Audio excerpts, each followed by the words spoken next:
Welcome back mga kaibigan. Itong mabilis na balita natin ngayon. Renz Abando at Jordan Heading malapit nang maglarong muli. At pag-uusapan din natin si Kai Sotto at yung coach at teammate niya, aminado na depensa ang nagpanalo sa kanila sa malakas na team na Shibuya.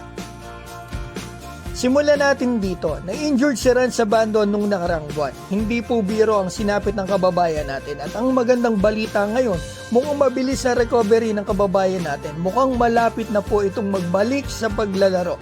Nag-post po kasi siya kahapon at nung isang araw sa kanyang Instagram na ito, day 3 work in progress sa weight room mga kaibigan. Mukhang nakakapagbuhat na si Renz. At hindi lang yan, nag-post din siya na naka-basketball shoes siya dito sa loob ng basketball court ng kanyang team. So basically mukhang hindi na po magtatagal at makikita na nating muli ang ating kababayan na si Renz Abando.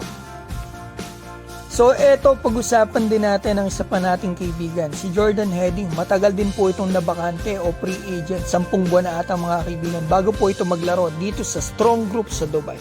At ngayon tapos na yung Strong Group sa Dubai mga kaibigan, wala pa tayong idea kung saan nga ba at kailan magbabalik sa paglalaro itong si Jordan Heading. Kaya tinanong ko na po siya mismo. So itong tanong ko, bro, your fans are always messaging me asking where you will play next because they and I really want to see you play. Ang sagot niya sa akin, napakasimple, news will be out soon, bro.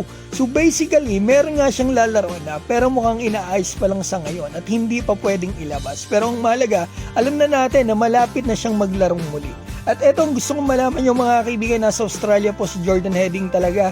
At eto, malay natin sa NBL Australia yan maglaro, NBL 1 or NBL New Zealand siya.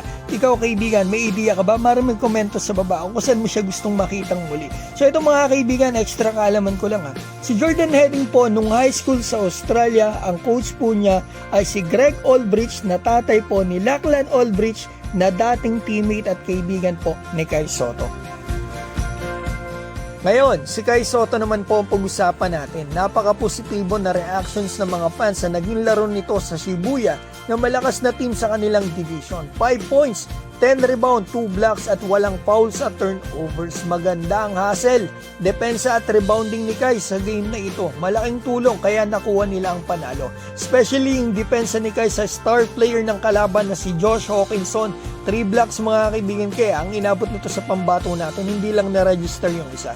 At aminado po ang coach ni Kai sa depensa ang nagpanalo sa kanila sa game na ito. At nalimitahan pa nila ang kalaban sa 60 points lamang, which is nakita ko na sa last 3 games ng Shibuya before ang game nila dito sa Yokohama, nag-average po sila ng 73 points per game. At sinabi pa ni coach na kailangan pa nila ng mga ganitong games para maging competitive sila. So sana natuto na siya na si Kai yung ibaba niya sa game kasi yung import nila nakapalitan ni Kai. Kasi ang difference talaga ng game nito sa games nila noong nakaraan ay si Kai po ay hindi starter doon sa mga nakaraang games nila. 13 minutes lang naglalaro.